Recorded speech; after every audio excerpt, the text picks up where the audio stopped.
আলোচ্য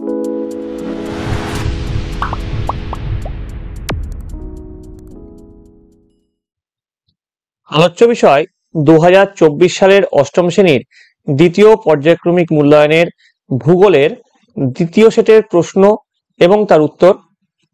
তোমাদের দ্বিতীয় পর্যায়ক্রমিক মূল্যায়ন আগামী আগস্ট মাসে অনুষ্ঠিত হবে। এই পরীক্ষায় তোমাদের পূর্ণমান থাকবে 25 এবং এর জন্য তোমার সময় হবে 50 মিনিট। তোমাদের এর আগে দ্বিতীয় পর্যায়ক্রমিক মূল্যায়নের অল সাবজেক্ট প্রশ্ন এবং তার উত্তর করানো হয়ে গেছে এবং তৎসহ ভূগোলের প্রথম সেটের প্রশ্ন এবং উত্তর করানো হয়ে গেছে। সেখানে তোমাদের সিলেবাস এবং মার্কস ডিভিশন, কোন চ্যাপ্টার থেকে কত নম্বরের মার্কস আসতে চলেছে সেই ব্যাপারে বিশদ আলোচনা করেছি। তোমরা যারা যারা দেখোনি তাদের জন্য লিঙ্ক ডেসক্রিপশন বক্সে দেওয়া আছে, তোমরা সেখানে দেখে নিতে পারো। তো এইটা তোমাদের সেট 2 এর প্রশ্ন এবং তার উত্তর হতে চলেছে। তোমরা মন দিয়ে এই ক্লাসটা করো এবং ক্লাস শুরু করার আগে বলে রাখি, তোমরা যারা এই চ্যানেল নতুন তারা অবশ্যই চ্যানেলটিকে সাবস্ক্রাইব করে দিও এবং পাশে থাকা বেল আইকনটি প্রেস করে দিও এবং ভিডিওটি যদি ভালো লাগে অবশ্যই একটু লাইক করবে। তো দেখো, তোমাদের প্রথমে যে তোমাদের সিলেবাস আছে, প্রথমে চাপ বলয় ও বায়ু প্রবাহ, এটা তোমাদের বইয়ের 30 নম্বর পাতায় পেয়ে যাবে। তারপরে দেখো 5 নম্বর চ্যাপ্টার মেঘ বৃষ্টি, এটা তোমাদের বইয়ের 43 নম্বর পাতায় পেয়ে যাবে। তারপরে আছে তোমাদের 9 নম্বর যে চ্যাপ্টার অর্থাৎ উত্তর আমেরিকা, এটা তোমাদের 78 নম্বর পেজে পেয়ে যাবে এবং তারপরে সব শেষে আছে দক্ষিণ আমেরিকা, যেটা তোমাদের 98 নম্বর পেজে পেয়ে যাবে। তো এইগুলো রয়েছে তোমাদের সিলেবাসে। এবার দেখো তোমাদের প্রথমে যে আছে, প্রথমে যে প্রশ্ন, সঠিক উত্তরটি নির্বাচন করে লেখো। 1 × 3 = 3। প্রথম প্রশ্ন, ঘূর্ণবাতে বায়ু প্রবাহ হয় কেন্দ্রমুখী নাকি কেন্দ্র বহির্মুখী নাকি উভয়মুখী নাকি অধমুখী? উত্তর হচ্ছে কেন্দ্রমুখী। 2 নম্বর, চির বসন্তের দেশ বলা হয় কুইটো নাকি চিলি নাকি পেরু নাকি প্যাটাগোনিয়াকে? উত্তর হচ্ছে কুইটোকে। 3 নম্বর, চিলির ভূমধ্যসাগরীয় জলবায়ু অঞ্চলে রোজমেরি, ল্যাভেন্ডার প্রভৃতি গাছের ঝোপঝাড়কে বলা হয় ক্যাম্পোস, সেলভা, ম্যাটোরাল নাকি তৈগা? উত্তর হচ্ছে ম্যাটোরাল। এবার 2.1 এর প্রশ্ন, শূন্যস্থান পূরণ করো। 2 × 1 = 2। তাহলে প্রথম প্রশ্ন, বায়ুর আপেক্ষিক আর্দ্রতা পরিমাপ করা হয় ড্যাশ যন্ত্রের সাহায্যে? উত্তর হচ্ছে হাইগ্রোমিটার যন্ত্রের সাহায্যে। বি দেখো, ওরিনাকো নদীর অববাহিকায় অবস্থিত সমভূমিটি হলো কোন সমভূমি নামে পরিচিত? উত্তর হচ্ছে ল্যানোস সমভূমি নামে পরিচিত।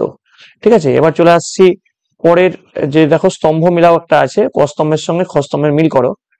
তো এখানে যেটা আছে দেখো, ক স্তম্ভে আছে ফিলাডেলফিয়া, পেনসিলভেনিয়া, তারপরে ভার্মিলিয়ান, শিকাগো, অ্যাক্রন, এবং খ স্তম্ভে আছে মাংস শিল্প, জাহাজ নির্মাণ কেন্দ্র, রবার শিল্প, লৌহ আকরি, কয়লা। তো দেখো ফিলাডেলফিয়া হচ্ছে কি হবে? জাহাজ নির্মাণ কেন্দ্র।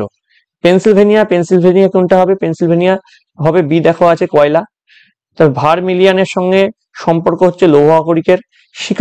শিকাগোর সঙ্গে সম্পর্ক হচ্ছে মাংস শিল্প এবং অ্যাক্রনের সঙ্গে সম্পর্কিত হচ্ছে রবার শিল্প। ঠিক আছে, এটাই তোমাদের যেটা বলেছিল ক স্তম্ভের সঙ্গে খ স্তম্ভের মিলাতে বলেছিল। এখানে আছে তোমরা 1 × 5 5 তোমরা এতে পেয়ে যাবে।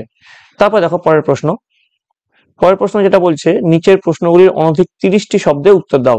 2 × 2 = 4। প্রথম প্রশ্ন, প্রতিবাদ ঢাল কাকে বলে?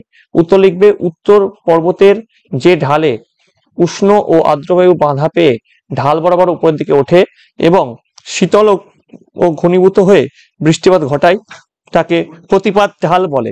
যেমন ভারতের পশ্চিমঘাট পর্বতমালার পশ্চিম দিকের ঢাল। 2 নম্বর, কাকে ও কেন পৃথিবীর রুটির ঝুড়ি বলা হয়? উত্তর লিখবে, উত্তর আমেরিকার প্রেরি তৃণভূমিকে পৃথিবীর রুটির ঝুড়ি বলা হয় কারণ ফরাসি শব্দ প্রেরির অর্থ হলো বিস্তীর্ণ তৃণভূমি। এই তৃণভূমির দিগন্ত বিস্তৃত সমতল ভূপ্রকৃতি, উর্বর চারনোজেম মাটি, অনুকূল শ্রেষ্ঠ জলবায়ু, পর্যাপ্ত বৃষ্টিপাত প্রভৃতি কারণে পৃথিবীর অন্যতম কৃষি সমৃদ্ধ অঞ্চলে পরিণত হয়েছে। এই অঞ্চলের প্রধান ফসল হলো গম। বসন্তকালীন ও শীতকালীন 2 ধরনের গমই এখানে প্রচুর পরিমাণে চাষ হয়। মোট কথা, এই 2 ঋতুতে প্রেরি অঞ্চলে এত পরিমাণে গম উৎপন্ন হয়, একে তার জন্য পৃথিবীর রুটির ঝুড়ি বলা হয়। বোঝা গেছে? এবার চলে আসছি পরের প্রশ্নে। দেখো পরে যেটা আছে 4 নম্বর, 4 দাগের প্রশ্ন, নিচের প্রশ্নগুলি অনধিক 50টি শব্দে উত্তর দাও। 3 × 2 = 6। প্রথম প্রশ্ন, সেলভা অঞ্চলে চির গোধূলি অঞ্চল সৃষ্টি হয়েছে কেন? এর উত্তরে তোমরা লিখবে, দক্ষিণ আমেরিকা মহাদেশের অ্যামাজন নদীর অববাহিকার নিরক্ষীয় চিরহরিৎ বৃক্ষের বনভূমির উপরিভাগে চাঁদোয়ার ন্যায় আচ্ছাদন সৃষ্টি হওয়ায় দিনের বেলাতেও এই বনভূমি অনেক জায়গায় সূর্যের আলো প্রবেশ করতে পারে না। ফলে দিনের বেলাতেও এই অরণ্যাঞ্চলে এক আবছা অন্ধকারময় পরিবেশ বিরাজ করে। তাই একে চিরগোধূলি অঞ্চল বলা হয়। এই অরণ্যাঞ্চলের গাছগুলি ঘন সন্নিবিষ্টভাবে অবস্থান করার জন্যই চাঁদোয়ার ন্যায় আচ্ছাদন ও চিরগোধূলি অঞ্চল সৃষ্টি হয়েছে। ঠিক আছে, এবার দেখো পরের প্রশ্ন, 2 নম্বর প্রশ্ন, শৈলক্ষেত্র বৃষ্টিপাতের ক্ষেত্রে অনুবাদ ঢালে কম বৃষ্টিপাত হয় কেন? উত্তর লিখবে, সাধারণত জলীয় বাষ্পপূর্ণ বায়ু ভূপৃষ্ঠের উপর দিয়ে প্রবাহিত হওয়ার সময় পর্বতে বাধা পেলে পর্বতের গা বেয়ে ওপরে ওঠে এবং প্রসারিত ও শীতল হয়। এর ফলে জলীয় বাষ্প ঘনীভূত হয়ে পর্বতের প্রতিবাদ ঢালে প্রচুর পরিমাণে বৃষ্টিপাত ঘটায়। একে বলে শৈলক্ষেত্র বৃষ্টিপাত। পর্বত অতিক্রম করে ওই বায়ু যখন বিপরীত ঢালে বা অনুবাদ ঢালে পৌঁছায় তখন বায়ুতে জলীয় বাষ্প কমে যায়। তাছাড়া ওপর থেকে নিচে নামে বলে বায়ুর উষ্ণতাও বেড়ে যায়। এই জন্য বিপরীত ঢালে বৃষ্টিপাত কম হয় এবং ওই এলাকাটিকে বৃষ্টির ছায় অঞ্চল বলে। তো এখানে তোমরা এই প্রশ্নের উত্তরটা লেখার পরে তোমরা এর ছবিটা একটা দিয়ে দেবে, তোমাদের বইয়ের ছবি আঁকা আছে, সেই ছবিটা সুন্দর করে রেখে দেবে, তাহলে কিন্তু এই প্রশ্ন এলে তোমরা পরীক্ষায় পুরো নাম্বার পাবে। এবার দেখো পরের যে প্রশ্ন, পরের প্রশ্ন হচ্ছে 5 দাগের প্রশ্ন। নিচের প্রশ্নটির অনধিক 40টি শব্দ উত্তর দাও।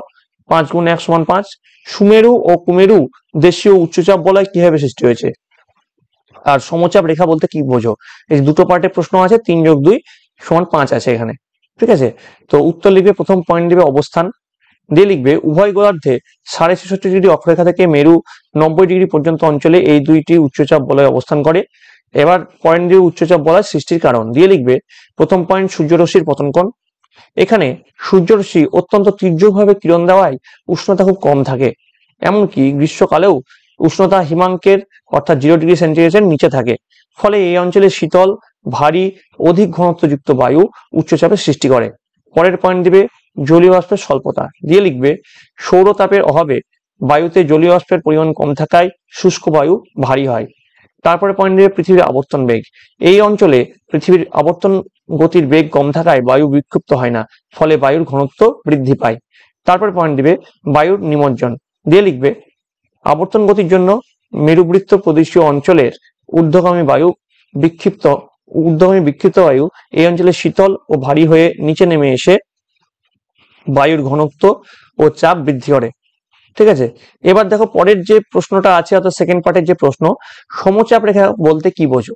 সেই সমচাপ রেখার প্রশ্নের উত্তরটা তোমরা দেখো। সমচাপ রেখা পয়েন্ট দিবে, দিয়ে লিখবে বছরের কোনো একটি নির্দিষ্ট সময়ে, যেমন জানুয়ারি ও জুলাই, পৃথিবীর যেসব স্থানে একই রকম বায়ুচাপ থাকে সেই সব স্থানগুলিকে মানচিত্রে এক একটি কাল্পনিক রেখার সাথে যুক্ত করে যেসব বক্ররেখা তৈরি হয় তাদের সমপ্রেশ বা সমচাপ রেখা বা আইসোবার বলা হয়।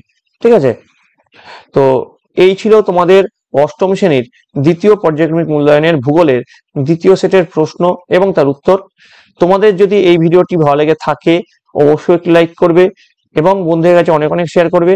আর তোমাদের যে এই প্রশ্নগুলোই যে হুবহু আসবে তার কোনো মানে নেই, তোমাদের এই টাইপের প্রশ্ন আসতে চলেছে।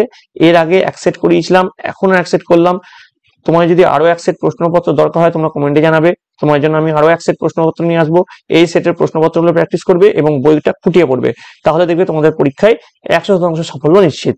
তো পরীক্ষা আসতে আর বেশি সময় নেই, তোমরা সকলে মন দিয়ে ভালোভাবে পড়াশোনা করো এবং তোমরা সকলে ভালো থাকবে, তোমরা সকলে সুস্থ থাকবে।